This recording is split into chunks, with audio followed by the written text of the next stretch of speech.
Yo, what what's good? I'm back. Hold on. Sorry. Yeah, I'm here to review Predator: Killer of Killers, aka Predator KOK, which came out today on Hulu.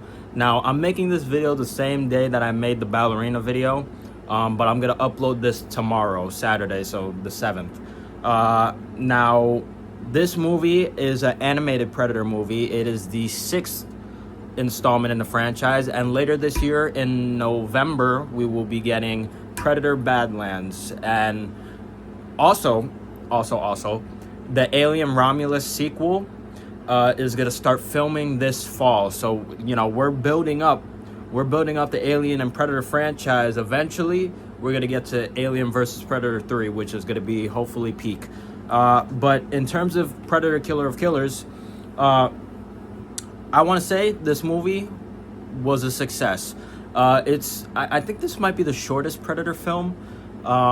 It takes place in 3 different eras. The Vikings are first, then Japan with samurais and ninjas, and then World War II pilots.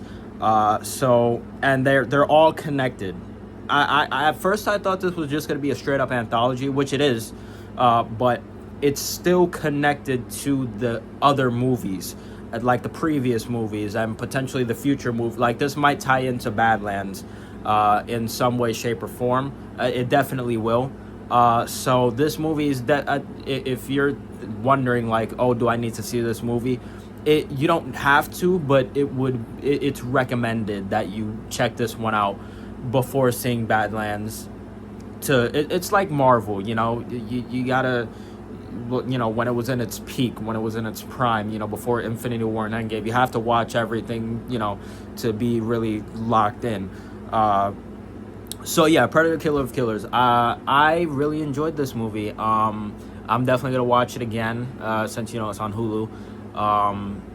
And I enjoyed all 3 different eras. So let's talk about the first era, the Vikings. The Vikings was cool. The main woman, I thought that her son, the Viking woman's son, would be the main one, but he's not. It's her. The Viking section is the shortest, and the Predator that they feature is this big ass, bulky, Broly looking motherfucker, and he has this like he doesn't have a hand. He has this thing that like it's like a vibration, and it like does you know what I mean? You know what I'm trying to. It's like a vibrational push. I feel like there's a word for it, but it's not coming to my head right now. But that Predator was cool. Let me just preface this by saying all of these Predators from all of these eras, they get defeated, all right? They get defeated by the plot, but I'm not super upset by it. So the Viking one was cool. Definitely, is it the worst one? Probably. I feel like as it goes on, it gets better. But yeah, this movie is split up into 3 different sections. Part 1, the Viking, is called The Shield. And the Viking woman, she loses her son in the process, but kills the Predator in a pretty cool way. And the Viking woman, let me just say, she's a badass, man. There's a sequence where they're fighting, and she literally blitzes through the whole village to kill the guy that killed her father, that made her kill her father. So that was cool. And then the second section, the sword, is... Oh, wait. I just want to say, so she wins, but then we cut to the future and we see her chained up, and then we pan over to this Japanese man, the samurai guy. And I feel like those sections, it happens throughout the movie. It's like the bridge between the 3 parts, until it leads up to the finale, which is its own section. So yeah, then we have the second part, the sword. It's about these 2 brothers in Japan. They're close, and then their father makes them fight each other to see who's gonna be the top dog. One of the brothers chooses not to fight, and the other one gets kind of peer pressured into winning because he wants to be head. And then the son the other son gets a scar and gets banished after losing. And then years later, he comes back to get revenge on his brother. And there's also another Predator. Now, this Predator, I would say, is probably my favorite out of the three because of just, the weaponry.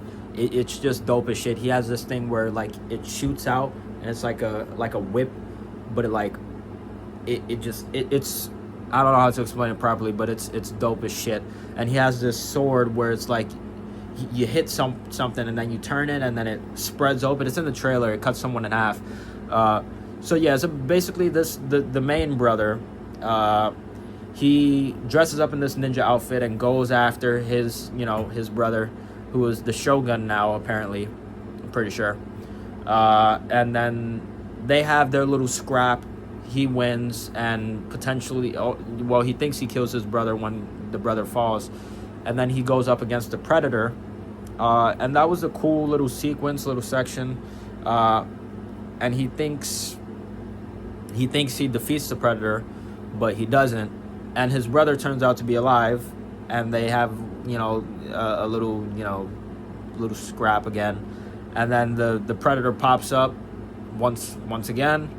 The brothers get together, put their differences aside, fight the Predator, and defeat him. And then the brother perishes. The other brother, not the main brother. And that was that. So yeah, honestly, and the design for that Predator, the Japanese Predator, he was fire. I think, like, he has these two horns. It's dope as shit. He reminded me of one of the other Predators from, I think, Predators, who also had horns sticking out of his mask. So that was fire. And then we have the final one, World War II. I think this guy's name is Torres. That whole section it was the longest section, and Torres is definitely the best character, like the best protagonist out of the three. He's very charismatic, very funny, very cool, lighthearted kid. He gets drafted. He's a pilot, and we have the pilot Predator. I should give these ones names. Let's see. I'm gonna call the first one the bulk Predator, because he's bulky as shit. Then the Japanese one, let's see, the Japanese Predator, and then the pilot Predator.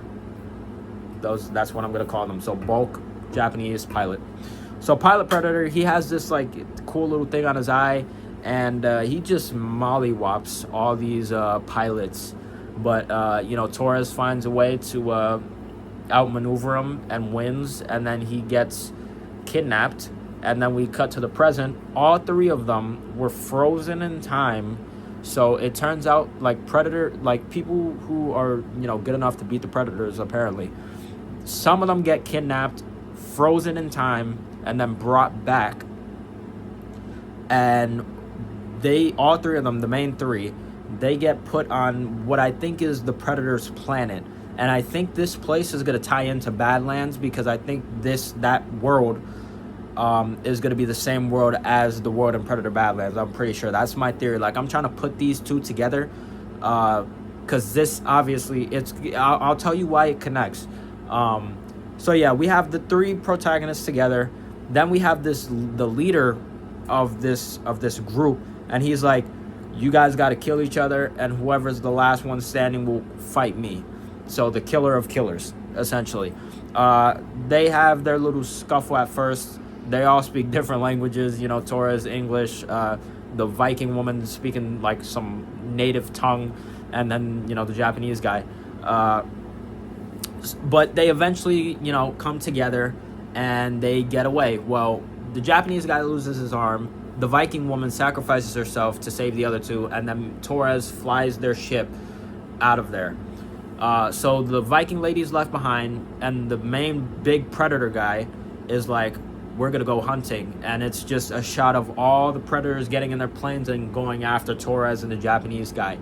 And then the Viking lady gets frozen. Now, my thing is, this guy, this big Predator, my theory is he's going to be in Badlands as well. Because in the trailer for Badlands, we see another Predator that looks similar to him, that's like big as shit, but he has a mask on it, he has a sword, and he's like going after a different Predator.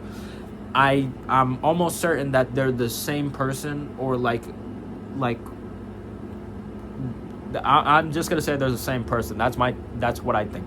I think they're the same. So we cut back to the Viking lady. She's frozen now. She's asleep, and we pass by also the Predators. There's like these soldier Predators, that escort people and frozen bodies. They look cool as well. They have a nice little design. We pass by all these frozen people, and my theory is this could lead into Dutch from the first movie. He could be frozen. Arnold Schwarzenegger. He could come back. Donald Glover from Predator 2 could come back potentially. Adam Brody, right? That's his name. I'm not sure, but the guy from Predator 3, him and the girl could possibly be frozen because they got stuck on that planet, where the Predators were hunting them. And then if you want to go that far, the characters from the Predator, which is not, people don't like that, but those guys could be brought in, and we could potentially see the Predator killer suit that we saw in the Predators. And essentially what I'm getting to is I'm getting to Prey, because as they walk by with the frozen lady, we pan forward and we see Amber Midthunder's character, the main girl from Prey. We see her frozen, and and obviously the animated style because it's animated, but we see her frozen, and that's where the movie ends. That shit, the ending, when I saw her, that shit felt like some prime time Marvel shit. I don't think I've been that excited because I was not expecting that whatsoever. I wasn't expecting this movie to connect to everything else. This just made a direct connection, and this expanded the lore more than some of the other ones, because now we know the Predators, they come back for the people who defeat certain Predators in their eras, so that they could all so that they could potentially fight them in the future. So yeah, Amber Midthunder could definitely reprise her role as her character, and I would love to see that. I would love to see her come back. But yeah, seeing her frozen at the end of the movie, also seeing her animated, that was good, quirky and weird, because obviously that's based off a real person. And in terms of the three, I don't know who they're gonna have to play Torres and the Japanese guy and the Viking lady, but whoever they cast for the live action, because this just means they're going live action. Those three, the three that we have, the three new protagonists, they're gonna be in there. They're gonna be in the potential Alien vs. Predator 3. And potentially we might see them in Predator Badlands. We might get a casting announcement. They might, at the end of Predator Badlands, we might get revealed of the four now. And honestly, I see this going so many different directions, and it's just, we're back. We are back, baby. The Predator franchise is back. First of all, we got 4 different main characters from 4 different eras in time that could all potentially fight together against one big Predator. We also have, one second. Sorry about that. My family got back. We also have, the Alien franchise. We're getting Alien Earth later this year, which may or may not tie into the rest of the franchise. I'm pretty sure they said it's before everything else, so we'll see.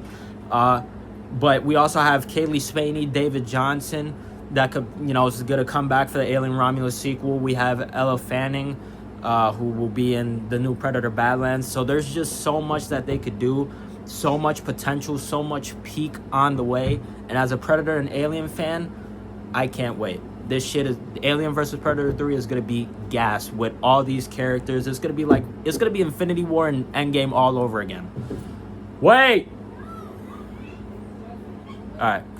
Anyways, that's it, man. That's my review for Predator Killer of Killers. I'll upload this tomorrow. This movie was fire. Gas. I'm excited for Badlands. And the future of, I'm excited for Alien Romulus 2, Alien vs. Predator 3. It's all going to be peak, for sure. But that's it, man. Ooh. Pause. Sorry. That's it, man. I am the Hero Light Legend, Tyree Figueroa. Signing out. Peace.